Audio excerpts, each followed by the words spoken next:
1장 3절 말씀 같이 한번 봉독하겠습니다. 이 예언의 말씀을 읽는 자와 듣는 자와 그 가운데에 기록한 것을 지키는 자는 복이 있나니 때가 가까움이라. 아멘.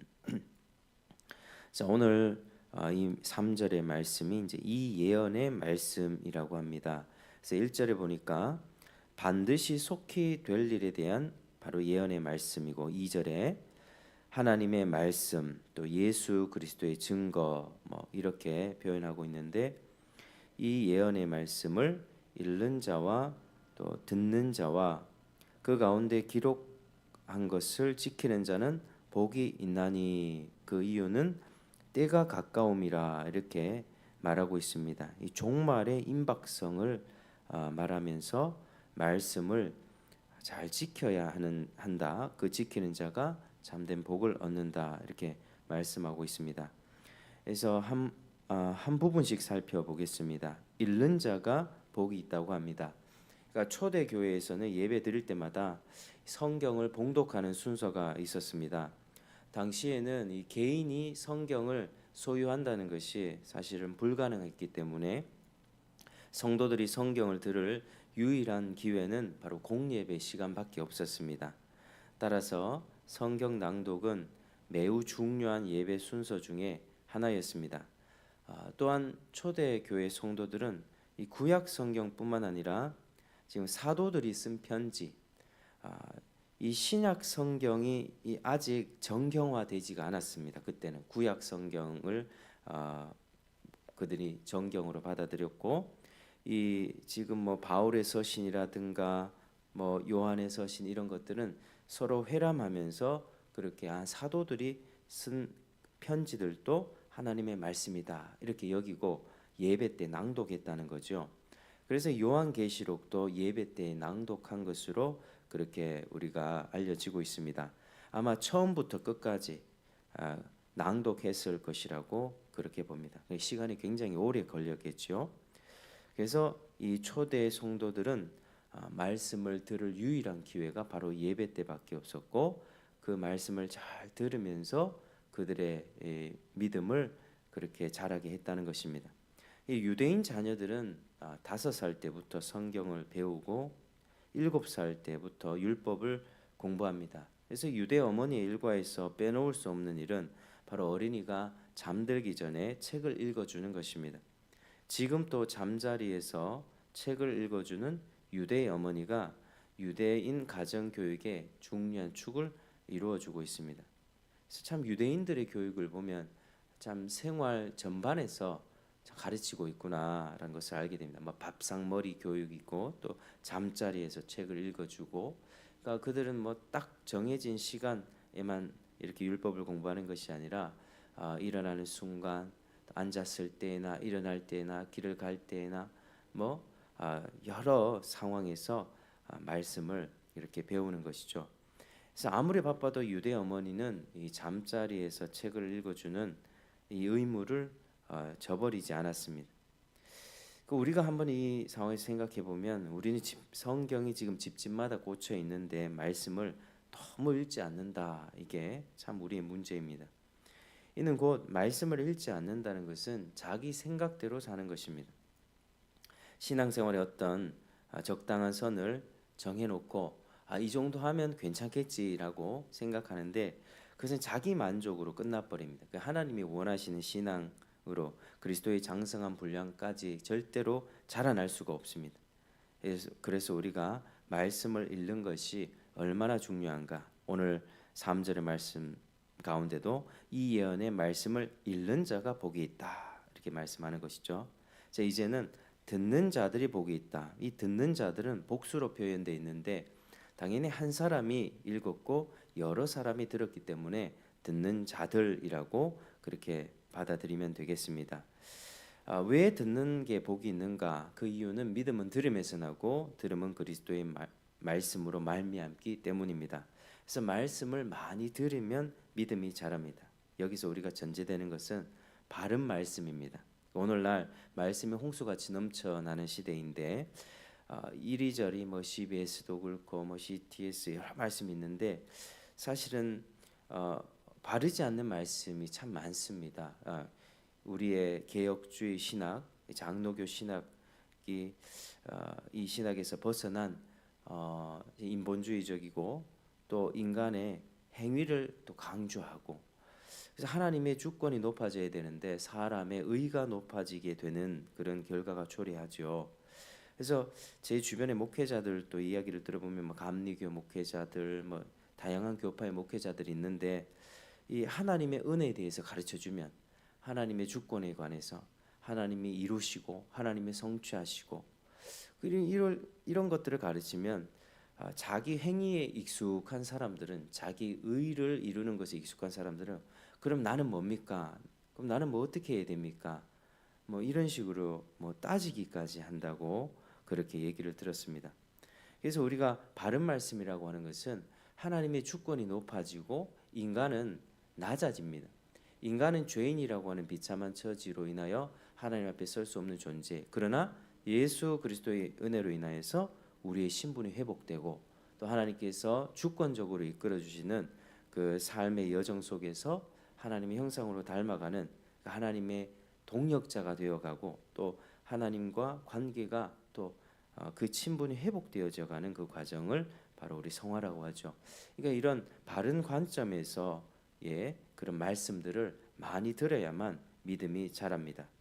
고로 우리가 하나님의 말씀을 듣는 기회를 많이 가지는 것은 중요합니다. 듣는 만큼 자랍니다. 그래서 말씀을 들을 때 중요한 자세는 겸손하게 들어야 되는 것이죠. 내가 언제든 이 말씀 앞에 나를 낮춰야 하나님이 은혜를 베풀어 주십니다. 이사야 66장 2절에 보니까 무릇 마음이 가난하고 심령에 통회하며 내 말을 듣고 떠는 자 그 사람은 내가 돌보려니와. 하나님의 말씀을 듣고 우린 두려워할 수 있어야만 합니다.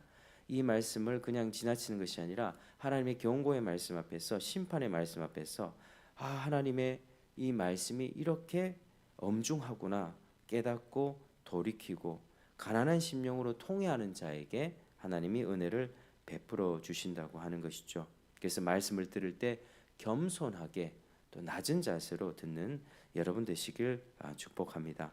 그리고 마지막으로 그 가운데 기록한 것을 지키는 자가 복이 있다 말씀하십니다. 지킨다는 것은 두 가지 의미가 있는데 내가 빼앗기지 않도록 지키는 것이고 그리고 순종하는 것입니다. 말씀을 마귀에게 빼앗기지 않도록 우리는 지키는 노력을 해 나가야만 합니다.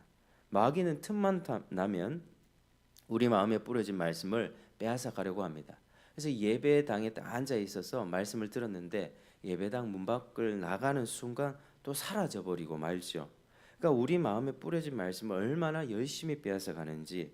그래서 우리는 베레아 사람들처럼 늘 말씀을 상고하는 자가 되어야 합니다. 그리고 지킨 말씀을 순종해야지 복을 받습니다. 우리가 지키는 이유가 무엇입니까? 순종하기 위해서 지키는 것입니다. 그 말씀을 들은 것으로 오늘 말씀 좋았어, 참 은혜 됐어, 이것을 끝나게 해서는 안 됩니다. 그것을 계속해서 묵상해야 합니다. 계속 묵상하고 내 마음에 내면화를 시키고 그것을 통해서 내 자신을 성찰하고 돌아보고 기도로 이어지게 또 되고 그 기도가 순종의 의지를 일으킵니다. 그러니까 묵상과 기도, 순종은 하나입니다. 말씀을 들은 것으로 끝나는 게 아니라 듣고 묵상하고 되새기면서 말씀 앞에서 내가 이렇게 살아야 되겠구나를 깨달으면 기도하게 되죠. 기도하면 하나님 앞에 선을 행하며 살아야겠다, 이 부분에서 내가 순종하기를 원한다 하면은 기도의 자리에 나가게 됩니다. 그래서 그게 순종의 열매로 맺어지는 것입니다. 그래서 신앙생활에 있어서 말씀 한번 딱 들었다고 그게 바로 삶이 바뀌고 전혀 그렇지가 않습니다. 철저하게 이런 과정이 필요합니다. 내면화의 과정, 기도의 과정. 그래서 결국에는 그 과정을 통해서 지키게 될 때, 말씀을 지키게 될 때 복이 있다 이렇게 말씀하셨습니다. 자, 그렇다면 하나님이 반드시 속히 될 일을 계시해 주신 목적이 무엇이겠습니까?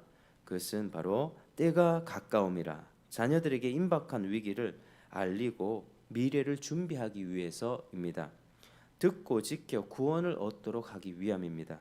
창세기 6장에서 노아에게 대홍수 심판을 미리 계시해 주셨고 또 노아는 은혜로서 구원을 받았습니다. 그러나 그 당시의 모든 사람들은 시집가고 장가가고 먹고 마신 일에 바빠서 멸망당했죠. 동일하게 창세기 19장에서도 롯에게 심판을 계시했습니다. 그런데 사람들은 롯의 말을 농담으로 여겼습니다. 그래서 유황불 심판을 피할 수가 없었습니다. 이처럼 계시록의 말씀은 무엇인가? 목적이 무엇인가? 종말에 있을 하나님의 심판을 미리 보여주심으로써 멸망치 않고 구원을 받도록 하기 위함입니다. 그래서 이 말씀을 듣고 지키는 자는 구원을 받습니다. 그러나 지키지 않는 자는 심판을 피할 수가 없습니다. 롯의 사위가 농담처럼 여겨서 불을 피할 수가 없었던 것처럼 우리는 이 말씀을 아주 진지하게 새겨 듣고 또 마음에 깊이 내면화를 시키고 기도함으로써 순종에 이르러야만 합니다. 여러분 신앙생활을 우리가 한번 돌아보기 원합니다. 특별히 말씀 생활, 묵상과 기도 생활. 우리가 신앙생활이 왜 어느 지점에서 계속 정체되어 있을까요? 그것은 말씀이 심령에 잘 들어가지 않기 때문입니다. 어쩌면 세상의 잡다한 생각들에 말씀을 빼앗기고 또 너무 바쁜 나머지 너무 분주한 나머지 하나님의 말씀이 그렇게 들어가지 못하는 것이 아닌가 우리가 생각해 보아야만 합니다. 우리 마음이 굳어져 있지 않는가? 우리는 아무리 분주하다 할지라도 시간을 내야만 합니다. 우리가 하루 일과 중에서 좀 쉬는 시간이 나면 보통 자기의 눈과 귀를 즐겁게 해주는 것을 찾습니다. 뭐 맛있는 걸 먹는다든지 재미있는 걸 본다든지. 그러나 우리는 더 적극적으로 우리의 삶과 이 시대의 어떤 위기 가운데에서 신앙의 어떤 형태들을 완전히 바꿔 나가야만 합니다. 우리가 하나님을 구하고 찾는 경건의 시간을 반드시 확보해야만 합니다. 말씀을 읽고 그 말씀 앞에 멈춰서고 그것을 묵상하고 내면하고 기도할 때 순종할 힘이 생기는 것이죠.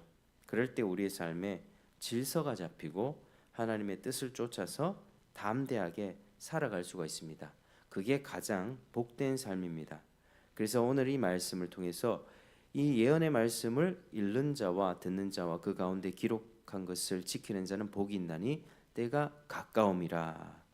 오늘날 이 시대는 정말 위기의 시대입니다. 정말 평탄한 시대가 아닙니다. 앞으로 다가올 어려움과 여러 가지 위기들 눈에 보입니다. 그래서 우리는 지금 이 말씀을 통해서 더 깨어나고 또 말씀을 잘 지켜서 하나님 앞에 복을 받고 또 담대하게 살아가는 저와 여러분 되시기를 주의 이름으로 축복합니다. 기도하겠습니다.